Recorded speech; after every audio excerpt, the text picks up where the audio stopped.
Hello, everybody. This is Angel Ribo, the CEO Confident, and we are here today again with Neville Joffe, the CEO of Biz Wisdom. Hi, Neville. How are you? Hi, Angel. Yeah, great. Thank you. Awesome. So we're here today again to talk about another of your chapters, another of the chapters of your book, The Baker's Dozen Rules of Highly Successful Business Operators. And let me tell you, since I read your book, this chapter has especially impacted my life.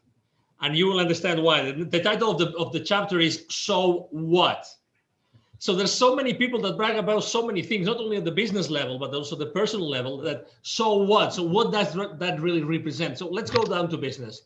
So first of all, why do you think that knowing the business implications of someone's, of a business operator, of a C-level operator, business decisions is so important and relevant today, Neville?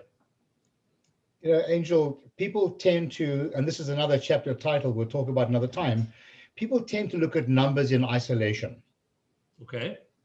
So in today's terms, there are so many moving parts and so many things that are changing all the time that it's important for business operators, leaders, etc., and executives in companies to understand the implications of certain decisions without looking at them in isolation. They cannot afford to look in isolation. So, you know, even for example, we say, well, people have to work remotely. You might say, like, so what? How do we deal with this? How do we turn a lemon into lemonade? There's so many questions right now that people shouldn't take for granted. Exactly, and there's so many things that are actually being measured. You were talking about, measuring numbers in isolation. So, or considering numbers in isolation. So, there's lots of things that have been going on right now. Every single company in the world, we are in October 2020. Every single company in the world has to do more with less. Mm-hmm. So, if they don't start consistently to say, so what? What I have been doing for so many years. So what? What might happen that it's today so much more relevant? So I'm going to answer your question in a bit of a roundabout way. I have a philosophy that nobody washes a rented car because there's no sense of ownership. And it's very hard when people are working remotely, where you don't sense and feel the culture and draw each other's energy. So all the more reason now that people are working remotely that they need to engage people and need to give people a reason to want to come to work other than just a salary check. There needs to be a bigger purpose. So to that end, I've been adopting a mantra of not only of late, but for a long time already, but I've sort of put into a logo, which I'll be happy to share with listeners if you want to see a copy of this. Essentially what it is this: in the middle, there's driving sustainable profits and cash flow. The word sustainable is the operative word. And around the circle of sustainable profits and cash flow, there are three arrows or three messages. The one is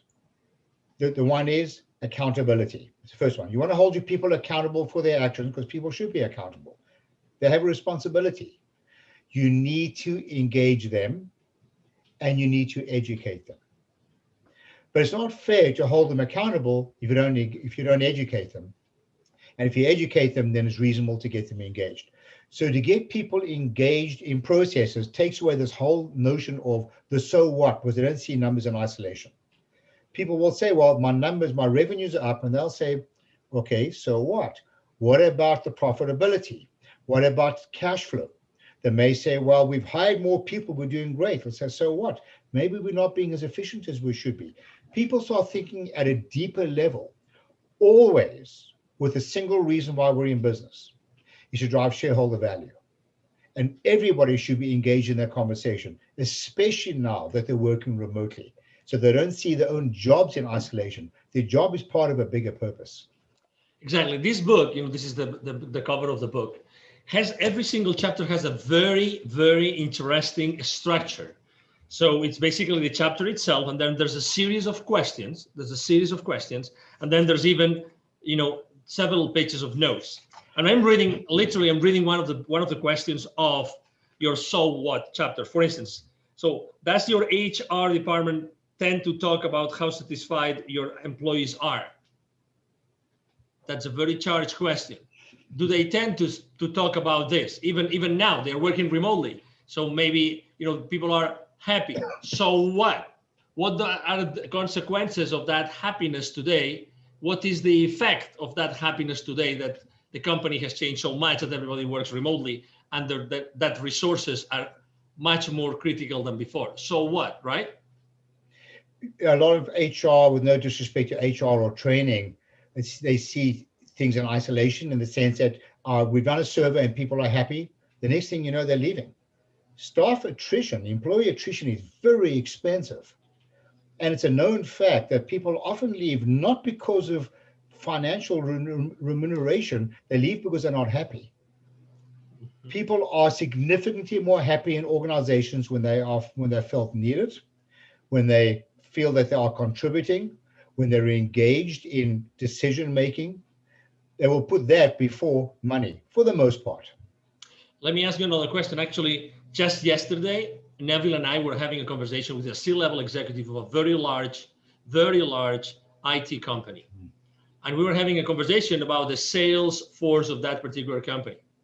And, he was talking about, how important it is, how all the sales force, the members of the sales force, all those managers and VPs adapt to the new situation, right? So, and some salespeople might say, but I've been here successful for so many years, for 20 years or 30 years, right? So immediately, the question that comes from this level executive, so what, right? So how does that mean that what worked for the last 20, 30 years is going to work now? What's going to be the effect of doing the same thing the same way, right, Neville?